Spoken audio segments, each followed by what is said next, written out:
এই লড়াইয়ের পথ অনেক কণ্ঠকাকীর্ণ, এই লড়াই অনেক কঠিন, কিন্তু ওসমান হাদির শাহাদাতের মধ্য দিয়ে এই লড়াইয়ের পথ অনেকটা সহজ হয়ে গিয়েছে আমাদের জন্য।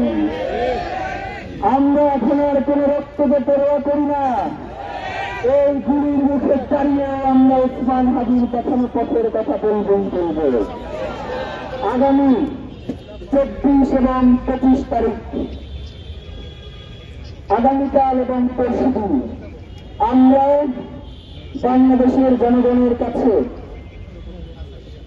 আহ্বান করছি, আপনারা শহীদ ওসমান হাদির স্মরণে বাংলাদেশের প্রতিটা রাস্তায়, প্রতিটা দেয়ালে আপনারা শহীদ ওসমান হাদি যেই স্বাধীনতা সার্বভৌমত্বের কথা বলেছে, ইনসাফ কায়েমের জন্য যেই তার বাণী আজকে পুরো বাংলাদেশে ছড়িয়ে দিয়েছে, আপনারা দেয়াল লিখনের মধ্যে দিয়ে, গ্রাফিতির মধ্যে দিয়ে তার এই সংগ্রামকে পুরো বাংলাদেশের জনগণের কাছে উপস্থাপন করুন।